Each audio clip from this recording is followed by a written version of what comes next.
Hey guys, it's your girl Waheeda. Welcome to Unofficial Therapy. We're here to talk about everything as it relates to heart healing and mental health. And to our viewers, show some love and click that subscribe button.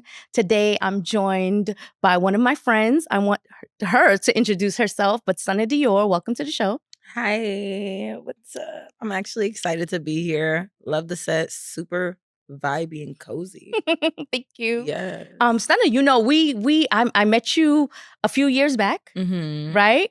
You had a funny studio session that was so lit. I loved it. You remember that? Wait, which studio session was it? It was like Green Light.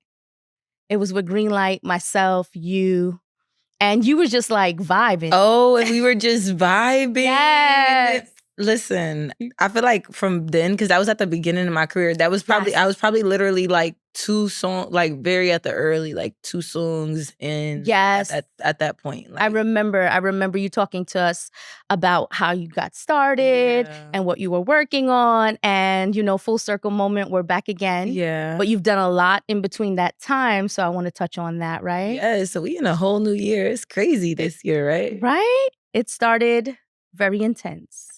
So Stunna, talk to me about, what got you into music? So the crazy thing is, like, I always loved music, and I always was rapping like as a little kid, but I didn't grow up being like, oh, I'm gonna be a rapper. Like that wasn't like, oh, you know what I'm saying? I'm gonna get in the studio. But I was rapping since I was like this big. Like I actually have rap books from when I was like 10, 12. That's beautiful. It's some very old, embarrassing YouTube videos out there of me that you guys can find, like where I'm just like probably like 14, 15, rapping. Like I wasn't even living in New York, just, in my zone. But Yeah. I just always loved music in general. And I think because I grew up like us being in Detroit, it's a lot of, music culture around there as well. So, my uncles, everybody was like freestyling. Like that was like the vibe. And I grew up just loving the music. And then it wasn't until like 4 years ago that I really started to do music and take it seriously. And when you took it seriously, what were some of the things that you knew that you wanted to bring to like your flow, your style, your energy? I don't know. I feel like I loved music so much that I didn't want to put out like bad bad quality. That was like my biggest thing. Like for one, I wanted my quality to be like sound like if it was coming like, from the radio or something. That was always my big thing. Like I don't want to make no music and it just sounds like I did this in the basement or my SoundCloud on my cell phone. Like I knew that was like the biggest thing for me, like having a sound. But I wasn't too particular on what my sound would be, because I feel like, when you creating music is really what flows through you. Like everything is different. And even now to this day as an artist, like I'm so versatile. And when I go in the studio, I pick a song, I pick a like whatever beat. It could be R&B. I think like last night I was in the studio till 6 a.m. I went through like 3 or 4 beats and each one of them was a different genre. But I actually enjoy like challenging myself, you know what I'm saying, to get out the box and like also test out my different like vocals and different things that I could do, because you never know what's going to be like a slam dunk. Yeah, you never know what's going to be that huge hit that just takes you to the next level, right? But I do, you talk about like how you started and you talk about these YouTube videos. I kind of like that though. I like seeing the progression of an artist. I like that you're able to document that because it's beautiful. It's embarrassing now. Oh my gosh. It's embarrassing, but it was cute. I was like, oh, like little stunner, and looking back now is like seeing all the charisma. The outfits were horrendous. I will say that. But you can see that I did have like a passion for like expressing, expressing. Like I've always been the girl that has to express. I don't know if that's just because I'm an Aquarius or what, but I'm like, expressive, very expressive. Some way, whether it's music, whether it's fashion, whether it's just communicating, like that's one of my things. I just have to express how I feel or how, like about myself and how I feel about things in general. So tell me the triggering point. When did you know that instead of us having fun, I'm going to take rap seriously? What was that point for you? I felt like everything just, sometimes where it's like everything just kind of lines up. Like, okay, so I was in the industry for a minute from when I first got here. I was doing like TV. I did modeling. I've done everything. I've done a lot of modeling. I did the music videos, a lot of the big music videos. That's how a lot of people have seen my face. Like the SAG, the background acting and movies. And then I went to fashion design. What's a music video people would recognize you from? Oh, like Ed Sheeran, Peru. Okay. I don't Meg the Stallion, Stunt Double, Okay. and the BITCH. There's a lot of them. There's a lot of like really good ones that I've been in that are pretty notable and recognizable to this day. People still randomly hit me up like, wait, Aren't you in that video? I just seen, that's you, right? Like, but yeah, just like I'm like that because there's been movies that I've done that are like, I get on a plane sometimes I'm flying and it's like a movie that I did when I was like 18 or something, and I'm in the background, but it's like, a major movie. So there's like been so many moments in my career that I feel like before music that were very dope and notable, but it wasn't until like, I feel like the ultimate expression is music, like where it's like my sound, my face, my voice, my me, it's me. You know what I'm saying? So what was that triggering point? Where Stunner was like, I'm gonna do this. I was doing everything. And when I was doing all of these things, when I was doing fashion, I started with my brand and everything. I was around that's when I started really being exposed to like the big celebrities and the people that people like look up to, Yeah. And I think, once I was in those rooms, I always was rapping. Like everybody that knows me will be like, yeah, that she freestyle. If you're around, she's gonna rap, she's gonna do music, she's gonna dance. That's who I am. Like if there's the cameras off, we just chilling in the house, I'm dancing in the house, I'm rapping in the house. I'm that type of person, just the natural entertainer, when I'm comfortable. Not like some people be trying too much to entertain, to do too much. I'm not one of those, but I'm a natural entertainer, so it's like I like to vibe, so I feel like it was just a turning point of people always knowing that about me, and then me starting to be in all of these rooms and really understanding the business and like seeing these people that I look up to do it, and I'm like, okay, maybe I can do this. And I think through meeting the right people and being in the right rooms, opportunity came across my door where actually I was interviewing. Shout out to my boy JQ, because he's the first person who really put me in the studio. Like I was so I was interviewing new artists, ironically. I was a celebrity stylist at the time, and then I was working with the podcast, and I was one of their celebrity hosts, and I interviewed up-and-coming artists. And this one artist who had just started, he literally was building a state, like we was just chopping it up. He was great too. His music was great, everything. It was like his first or his second song. But we locked in, and he was building a crazy studio, like a fire studio, not nothing small, like an amazing studio. And I'm like, yo, you're only 2 songs in and you're put all this money and all of this stuff into like studio with chandeliers, not for other people to come there, but for yourself. Like I recognize like, yo, you take this seriously, like, cause you don't come across a lot of people who, really back up what they want to do. And through that, I was coming through the studio and I would just be rapping. I wasn't never getting in the booth. I was just always freestyling with him or saying, oh, you should do this, you should do that. And he was like, you know what, you need to go to the studio. And he took me to, I believe, Platinum Sound. And I think I laid my first record and my first feature with him from then. And then Platinum. Yeah, that and honest, I was just there last night. It's a hub, yep. It's a hub for all the creatives in New York City. Yeah, I was just there last night, and it's funny because I see that engineer all the time who engineered my first ever song, So it's like it come full circle because just, how I started then, my voice, my vibe was so different to like now. To now. So you progress. Yeah, the progression, you know what I'm saying? The progression. But yeah, the turning point was just, kind of really being in the industry and kind of seeing other people do it and realizing like it's one of those things like it's so close. You could do this, know, and that really put it where people were like, you're with all these rappers, like why you need to like you might as well. Yeah, exactly. And it was like, you know what, you're right. And it was that one friend who was like, here, do this, like go do it. And I did it. And from then it's been a wrap, I love that. I love that story. Talk to me about someone that's like inspiring you right now. Oh my gosh, who's inspiring me right now? I don't know. Right now is a total different, I feel like I'm in a total different time in my life. Like I'm not really, I hate to say it, but not really. inspired by others. There's very much a lot of inspiration going on.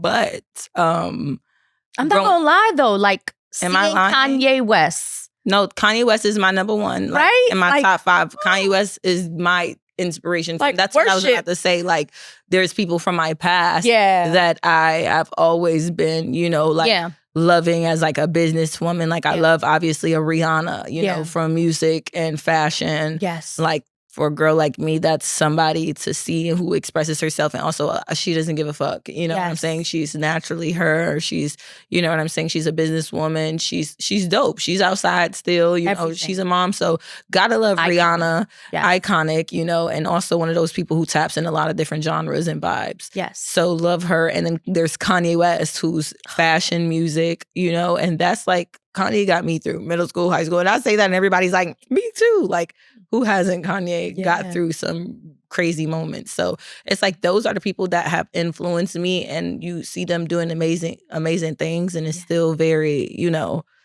influential. But in today's society, like today's world, I can't even name drop because everybody's on this list, Epstein list. You know what I'm saying? There's just too much going on. So it's just like, what people what people don't understand is sacrifices that people make to get to where they are. Yeah. And what they begin to idolize. They don't know all of the stuff that they go through. Yeah.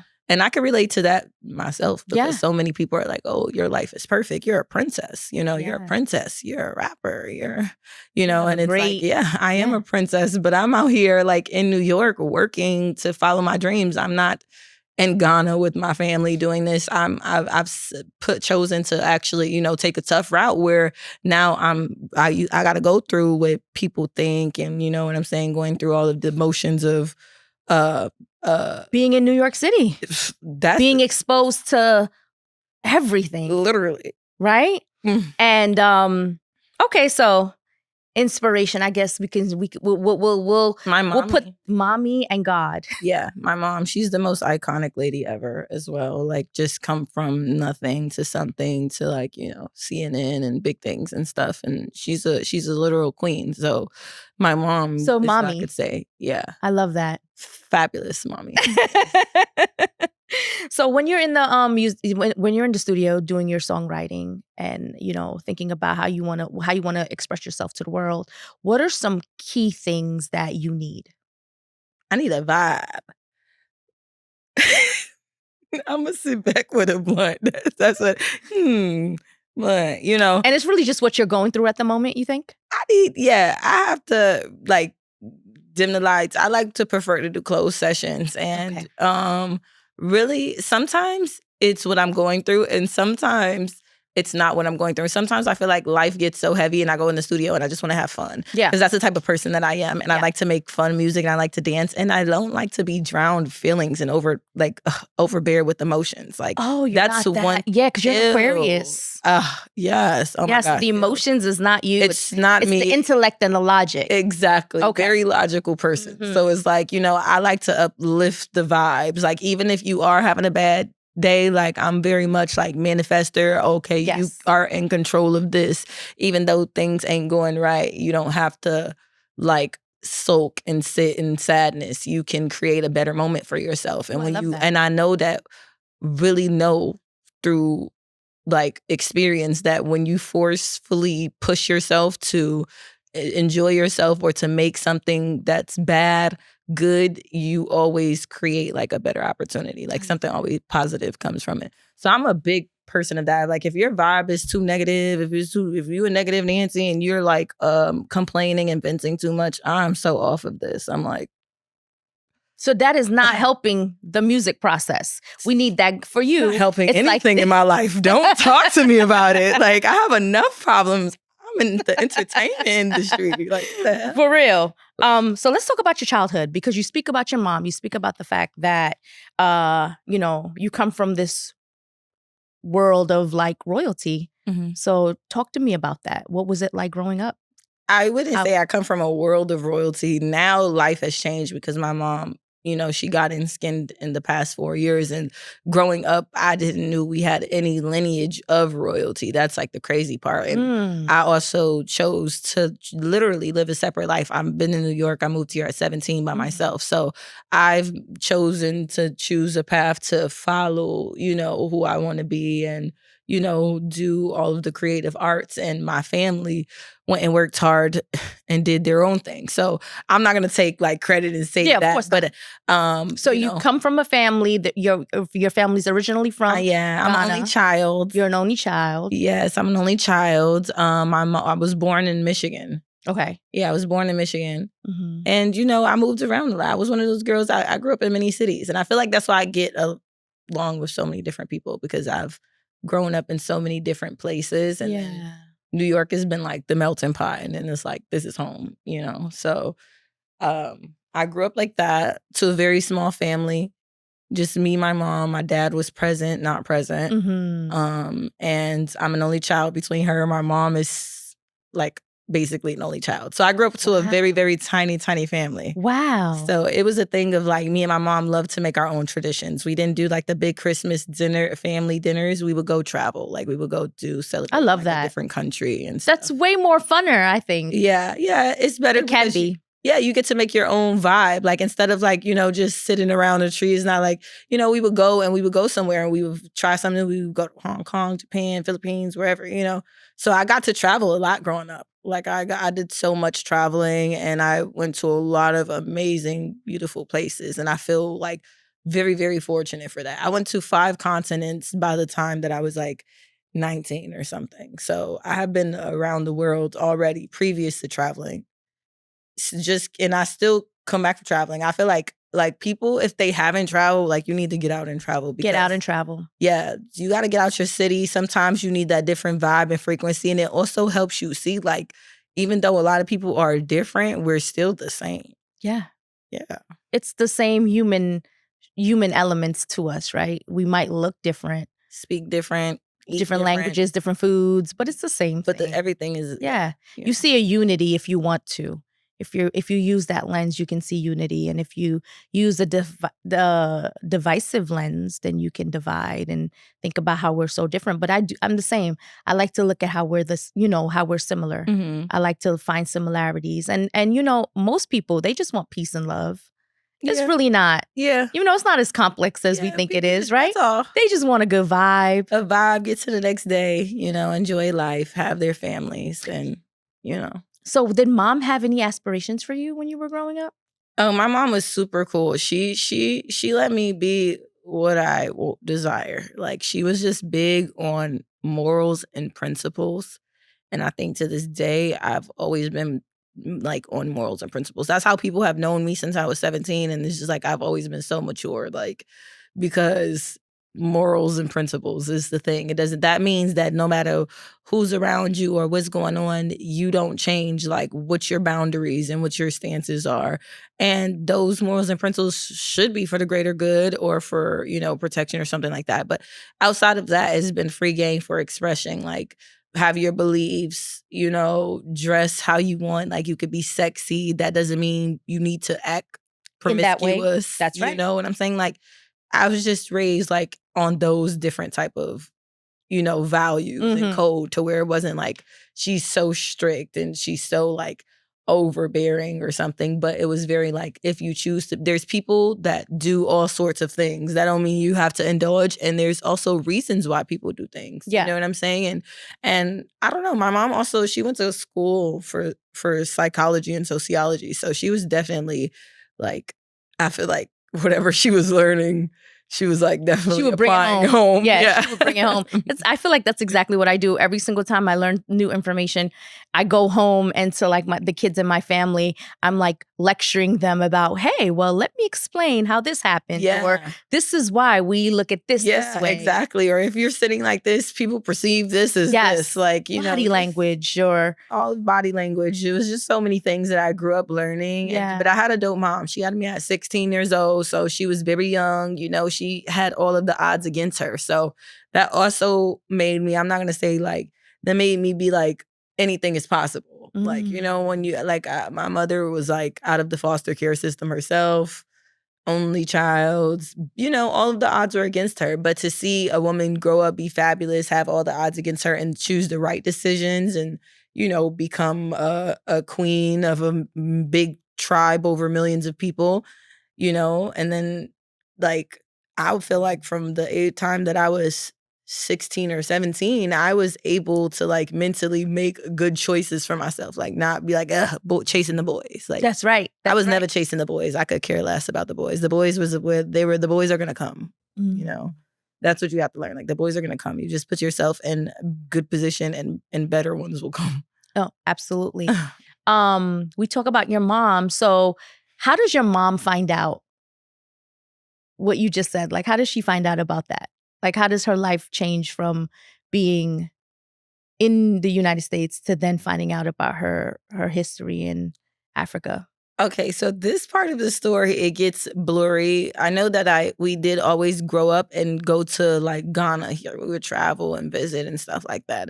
But like I said, I moved to New York. So I had been living in New York for like 6 or 7 years, and actually all of this happened in the first year that I started doing music. So if anybody knows me, when I first started doing music, I was very glot glot boom.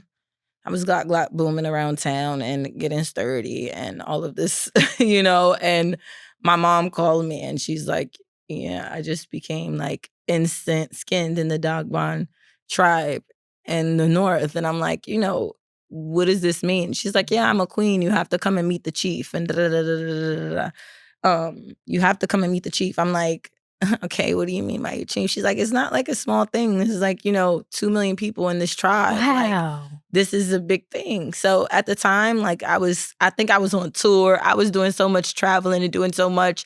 I told my managers, I remember I told my managers and I told a few people, like, listen, my mom, she just became a queen. She started sending me news articles and I've seen like footage. I've seen the footage. Like, if you guys like look it up, there's so much viral footage that's all over TV, CNN, and news of like this footage of she's riding horses. Wow. And there's like people with the shotguns and like there's people around. And that was one of the first videos that actually made me go viral for being a princess when I was, went to Ghana after COVID. And she told me like, you have to come and meet the chief. And I came to meet the chief and it was like the craziest festival going on. That's where millions of amazing. people come out. That's amazing. And only chiefs and kings typically ride the horses. And my mom is one of the female chiefs. I believe she's ranked 8th, and she's the 8th one in the history of that specific tribe. But it's not woman representation. So seeing this is all men, and like also my mom being who she is was like super duper powerful. And just like coming in and seeing like, yo, she a superstar over here. And then it just, from there, I feel like that just unlocked a whole nother door. I was able to meet so many amazing artists in Ghana and do some amazing collaborations that also opened me up to like learning Afrobeat music and, learning how to sing too. I love that. Yeah. So, I just been expanding my horizons. And it's just like from then, just I feel like my whole life changed in a way where it's like, okay, now your trajectory changes because uh this was like not expected. And like I said, I'm an only child. So there's a lot of responsibilities that come with it. It's not like, oh, you just sit and people like throw roses or something. But it's a lot that comes with it, like in general. So just now all of the education and educating myself amongst like what's happening in the traditions and the things that's going on. And then traveling. And I spent in the past 2 years, I spent like 3 months at a time out of the year just living there and just really getting to know people and What stuff. did you love about that? Well, I love it. I'm from a traditional region. So okay. What part is that? North Ghana, that's Tamale. Okay. So, it's beautiful. Yeah, it's very traditional there. So a lot of people is like it's a whole different world. It's a whole different world. You feel like you're just it's very relaxing because you don't feel the pressure. You don't feel like all the cameras, all of this, all that. It's very relaxed when it comes to those things. Yeah. But just the different customs and the different food, like, the different languages. It's a lot to learn, but it's a whole different world, like I said, and it's a whole it's like I gained a new family as well. That's So because the beautiful. support there is crazy. Yes. I've been able to perform in front of arenas in front of 30,000 plus, and I haven't even done that here. So, the support and the way that they support in Africa is totally different than here. It's just like, you're one of us, you're one of our own, we're going to support you, we want to see you win. So going over there, I feel like it just is like a warm place in my heart. It warms my heart up so much. And then I got to get back to cold New York. But yeah. New York, New York City is, they say that, like, I mean, if you can make it here, you can make it anywhere. And I do believe that because, like, when you think about it, so many people are here and you have to kind of like stand out. And how do you stand out? You have to be really good at what you're doing,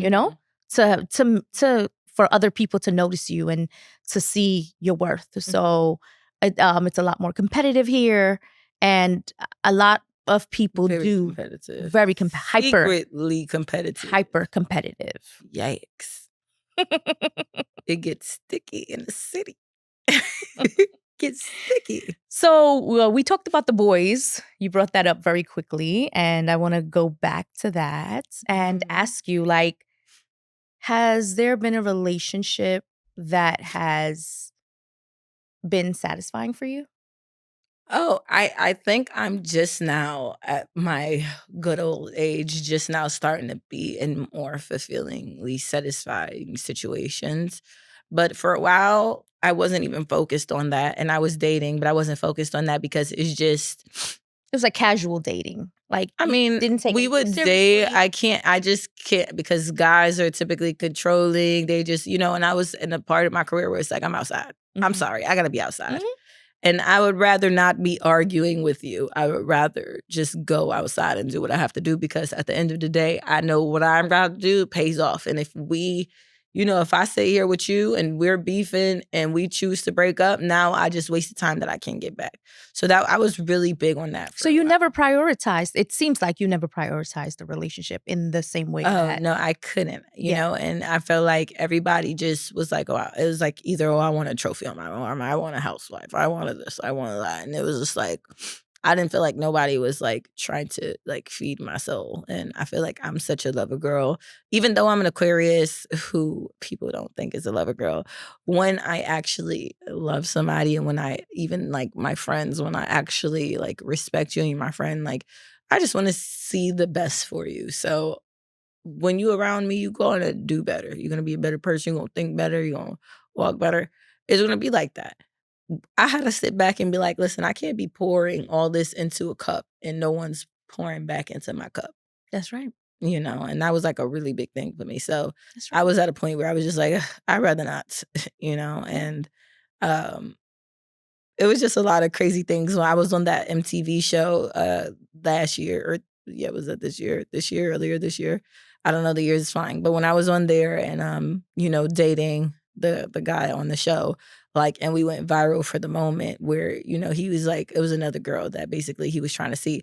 Like the comments of just like how also everyone was just like going against the men and just like trying to stand up for me. It was just like, yo, it's too much that also comes with this in entertainment.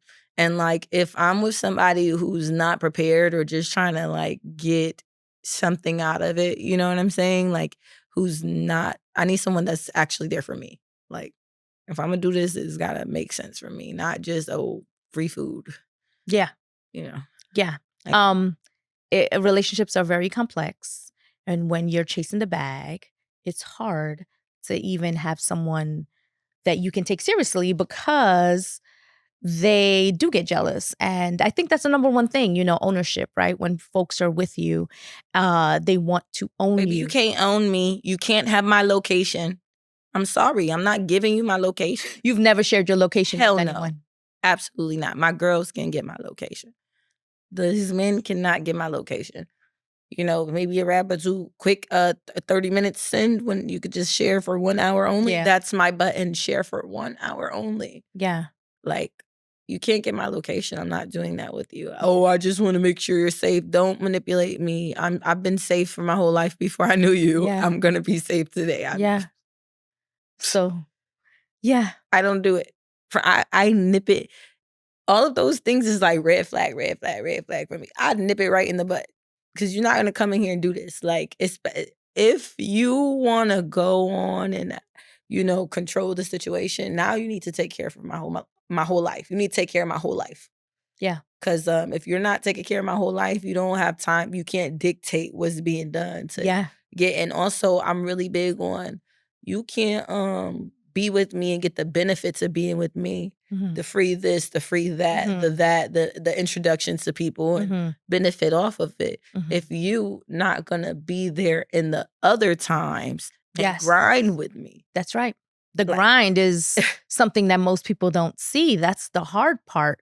You see, when they see when you're in a TV series or in a music video or on stage, but they don't see all the work that it takes behind the scenes to create that. Yeah. To manifest that, right? So what's a relationship that was bad for your mental health? Oh my gosh. When I was younger, I feel like I had a lot of those toxic relationships. Oh, I don't like Libras anymore. I absolutely cannot. Libra men? Yeah, these Libra men, that scale is not balanced. Oh, it's never balanced. They're never balanced. They go crazy. I had a Libra male that I dated, and he was showing up as this one individual. It's all a facade. Yeah, and they get you, and they take you there, and then they destroy you. Yeah, they literally destroy. They love destroying you. And I was in a situation where and I feel like that was a big turn in for me. I almost let this man like mentally destroy me to a pulp. And this was way back when I was like in my early 20s, like my early 20s. I was, so it's like I almost let somebody destroy me to a pulp in my early, like just becoming a baddie days. I wasn't even there yet. I was still like a little submissive. Okay. I wasn't even fully a baddie yet. Like I was just becoming, and they almost like manipulated and sucked all the life out of me and made me not know who I was. And then it was one of those days that came where it's like, yo, I need to remember who I am, because who I am, it's what's going to carry me for my future. And if I'm over here doing things for you, yeah, it's not going to happen. And I think after like a lot of fights and just like really bad toxic behavior and stress and everything, I think he went to jail actually. I was like, I don't know how that ended. He ended up in jail, but not because of me. But of course, yeah. Sometimes jail can be a blessing. Yo, no. God forgive us. But I know what you mean. You need redirection. No. I'm not taking that back, because it can be. You're trying to clean it up for me. I'm political, but it can be a blessing for many different reasons in people's lives. Some people needed to like sober up and all of that stuff. Yeah, some people change people's lives. So jail can be a blessing to people. And I know sure. A lot of women that needed to get that man out their life, and so they could prosper. And at one time, I was that woman. Wow. You know what I'm saying? And he's doing fine. He's not still in there. He did his time. But that was the time that it was like, it came down to it. And it was like, when I got that breath of fresh air, I was about to be a writer. And when I got that breath of fresh air, I was like, you was out. I took off like with my rocket. career, though. Like I was just like able to focus on myself and get so much things done. And it was like, whoa, I almost lost myself in this situation. I almost lost myself. Like, and I'm glad I didn't, because I had this person almost like brainwashing me, like I'm doing something wrong. They convince you're doing something wrong. All the you're time. Just being yourself. Yeah. And I had to be like, yo, if somebody can't take me for who I am, when I know that, like, you have to look at yourself. Am I doing something wrong? Am I morally doing something wrong? Am I hurting you? Am I cursing you? Am I, trying to, am I? No, I'm not. Okay, then there's somebody that's going to love me better. Yeah. Absolutely. And once I got to that point, I just started nipping them in the bed. But you have 2 good times to complain about me, then it's like, no. You got to go. Kick them to the curb. Because, there's going to be someone that really loves you for you. For you. And appreciates you. And appreciates you for you as you're coming. If they want to see you do better, they're going to help you with that. But you don't need to be straining. Like, love shouldn't hurt. That was like one of those sayings where they say that, like, love shouldn't hurt. It's not, everything isn't always easy, but it shouldn't hurt. If it hurts, then... Talk to me about red flags in a relationship. Oh, for red you. Flags for me. Snoring. Like, no. Yo. I'm crying. Listen, I snore. Oh my gosh. You're a walking red flag. No, so the one thing is I had snore. I was with a guy that's snoring, and then like he couldn't wait to them 2 days. I was exhausted and he caught me snoring. Yeah. He was like, you was snoring. Yeah, it's only when I'm super tired. Yeah, that's when I'm really tired. I can't do every night like a very loud snore. I'm gonna do a cute snore, but that's one of the things. Just I can't for my So sanity. Stunner snoring. What else? Okay. A guy who doesn't communicate well, for sure. Like if the communication is a big thing. Like I don't mind if you're sometimes busy, unavailable, those things, but it's all about how you communicate. If like me, sometimes I know I might forget to text you or something, but when I do, it's not like can't act oblivious. You gotta be like, all right, babe, oh shoot, I should have responded to you earlier. I got caught up. But like, whatever the case is, like communication is a big thing, and not just in those moments, but also how they communicate when you're angry. Ooh. Cause like when you mad at each other and like what about if they don't communicate and they just go silent?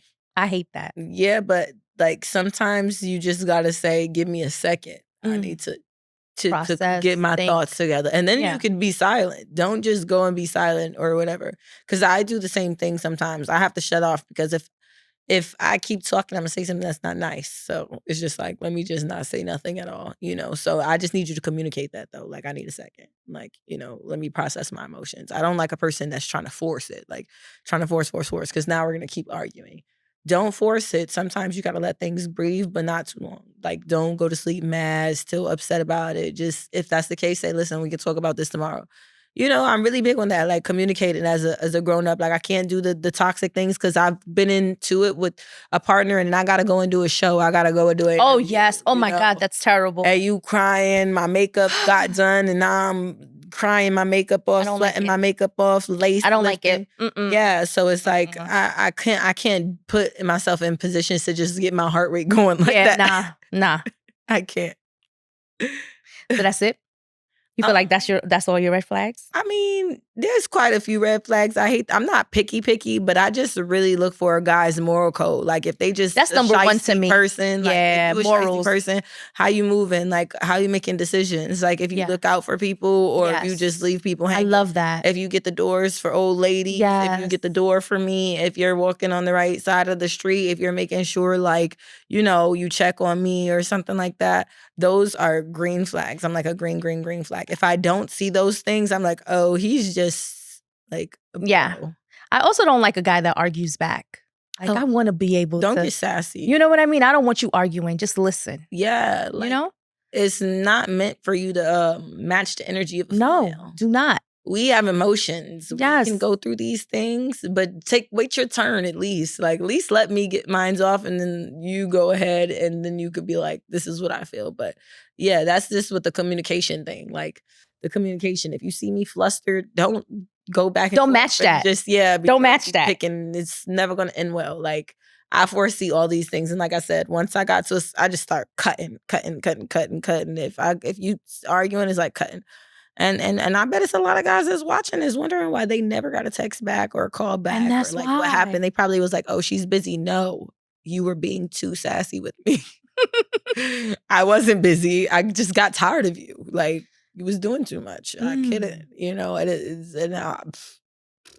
Talk to me about the most loving relationship you were in, like something that felt so good for you. Oh my gosh, I'm such a lover girl. Yeah, like something that made you so happy, even if it just lasted a month. Okay, like I got flowers like every day. Just the thoughtfulness of like whatever you need, let me know. Like here's flowers when you wake up. Here's your favorite this. I already picked out this for you. Like just all of the thoughtful things. Yeah. And I would say that most thoughtful relationship was still a headache because I had to pour into it a lot. I had to water it a lot to make sure that we were like able to love each other healthily, if I'm saying it right.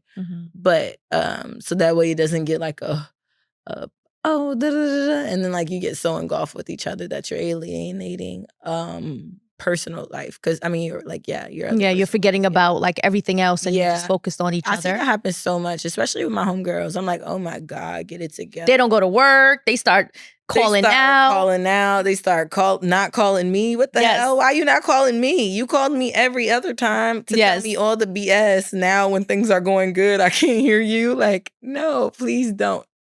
If you're going to call me during all the bad times, make sure you call me a few good ones too, where you don't give me a headache so I can have better thought of you. Thank you. I recently read that it says you got to treat a woman like God gave her to you personally. Yes. So what do you think about that? I love that. And that made me think about that saying when Tiana Taylor said, carry me like I'm tea, like hold me like I'm tea. Be gentle with me. If you move too fast or do whatever, I might burn you. But if you handle me, I could be really good for you. Yeah. And that was like a really good saying for me because I felt like that. Like, yes, handle me like I'm hot. Like I'm tea. I could do you bad or I could be really, really good for you. But it's all up to how you handle me. Yeah, how you treat me. I think, do you feel like these men need to be a little bit more nurturing, maybe? Because I feel like I hear the same things from women. I don't know if the moms are loving them too tough. Like, love your sons a little more gently or something. But this, like, lately I do feel that way. Like, the guys are being very tough and it's making the girls be very tough. And then they're upset and responding to us by being like, oh, these new women is this and too demanding and too that. And it's like, you guys are communicating with us like we are homeboys. I know if you talk to me like that, if you start broing me, I'm going to talk to you like that. If you babe and hun me, I'm going to reach you with that tone. You know what I'm saying? Like your woman is actually a mirror and a reflection of you. But also, I feel like sometimes once men do certain things in front of me, you've X'd out the option to ever say babe.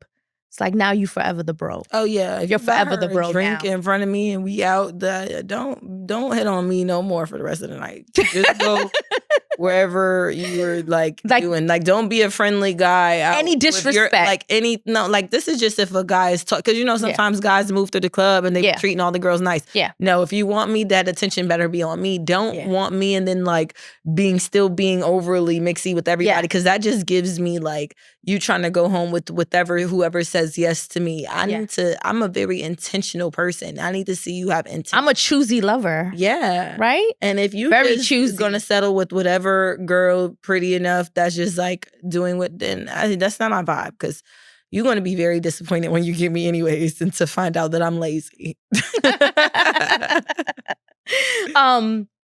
Right now, given all the things that you're doing, what's like the biggest dream that you have?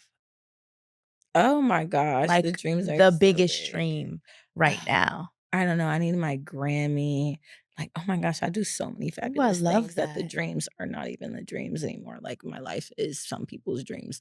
But like I do dream of like having a star on the Hollywood Walk of Fame. And I do dream of like getting my Grammy Awards. Like those are dreams, and if I get nominated a bunch of times and I don't win, snub the Grammys. Yeah. What are you most Stunning for president? What are you most proud of in this very moment? Oh, I'm most proud of my brain. Oh my gosh, my mind. I'm so proud of my headspace. I'm very proud of that. I'm very proud of the woman that I'm becoming and here and realize and that it's not like about Instagram posts validating certain friendships and certain things that don't need to be validated. It's really starting with who you are, like in here and in here. Like, and I'm very proud of like, I know can't nobody touch me, can't nobody say nothing to me when it comes to that.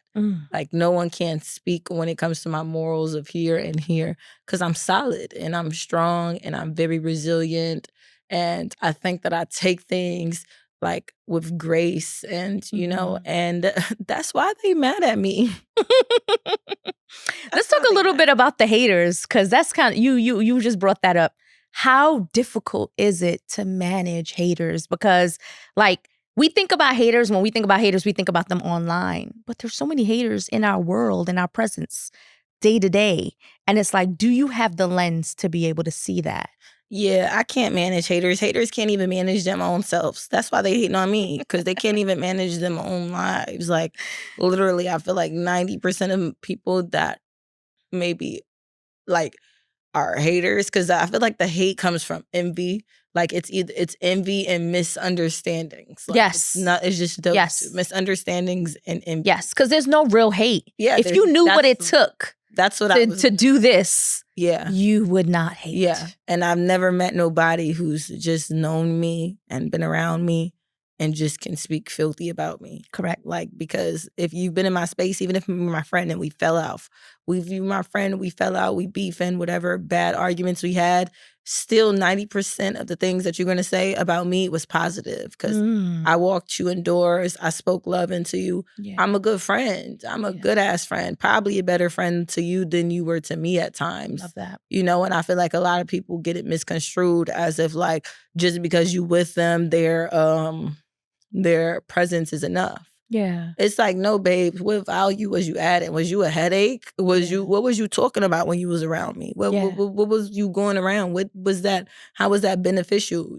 Sometimes you don't even realize that a lot of these people that was around me, your presence was a hindrance. You know, I was gonna shine regardless. So, you know, when you come into just a certain space, is like, I know that anybody that's speaking ill on my name or say that they hate me or something like that or don't like me, it's just because I cut it off, or I remove myself from it, so that way I could still be positive and I could polish myself more. Exactly. I prefer not to be too rough around the edges. Some people get off on that, but I'm into polishing myself. You know what I'm saying? Like, it's just different vibes over here, and it's always elevated vibes over here.